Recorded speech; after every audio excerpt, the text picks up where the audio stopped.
عجائب گھر کا نام اس کے لیے بہت موزوں ہے۔ اس کا نام ہی اس کی طرز کی عکاسی کرتا ہوا نظر آتا ہے کہ نہ جانے یہ مقام کیسی کیسی عجیب و غریب چیزوں کا گھر ہو۔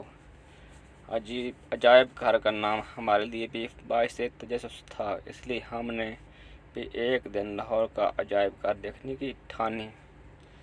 یہ ان دنوں کی بات ہے جب لاہور شہر میں سکونت اختیار کیے ہوئے تھا۔ ہم تمام دوستوں نے صلاح مشورے سے یہ تجویز کیا کہ جمعہ کے دن عجائب گھر کی سیر کو چلیں گے۔ باقی دوستوں کو تو اپنے والدین سے بآسانی اجازت مل گئی، لیکن ہمیں ذرا مشکل پیش آئی۔ بہرحال یہ مسئلہ بھی حل ہو گیا۔ ہمارے ایک استاد بھی ہمارے ساتھ عجائب گھر جانے کو تیار ہو گئے تھے۔ جمعہ کے دن ہم تمام دوست اپنے استاد محترم جمال صاحب کے ساتھ عجائب گھر کی طرف روانہ ہوئے۔ تقریباً 11 بجے ہم لوگ عجائب گھر کے دروازے پر تھے۔ عجائب گھر ایک بہت ہی کھلی اور خوبصورت سڑک کے کنارے واقع ہے۔ اس کی عمارت بڑے شاندار ہے اور ارد گرد باغیچہ ہے۔ اس کے سامنے کی جانب پنجاب یونیورسٹی ہے۔ ہم نے ٹکٹیں خریدی اور عجائب گھر میں داخل ہو گئے۔ عجائب گھر کو مختلف حصوں میں تقسیم کیا گیا ہے۔ ایک حصہ ایسا ہے جہاں پرانے زمانے کی مٹی کے بنے ہوئے برتن، کھلونے، مورتیاں اور ایسی چیزیں اور ہتھیار موجود ہیں جو اس زمانے کے تہذیب و تمدن کا پتہ دیتی ہے۔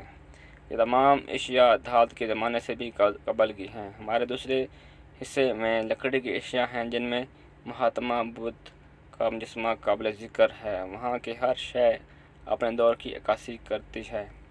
تمام اشیاء پر ان کے مختصر کوائف درج ہوتے ہیں اور احتیاط کے پیش نظر ان اشیاء کو چھونے کی ممنوعیت ہوتی ہے کہ ہاتھ لگانے سے ان نوادرات کو بھی نقصان پہنچ سکتا ہے، اور دوسرے یہ کہ ان پر لگے ہوئے کیمیکل سے ہمیں بھی نقصان پہنچنے کا اندیشہ ہے۔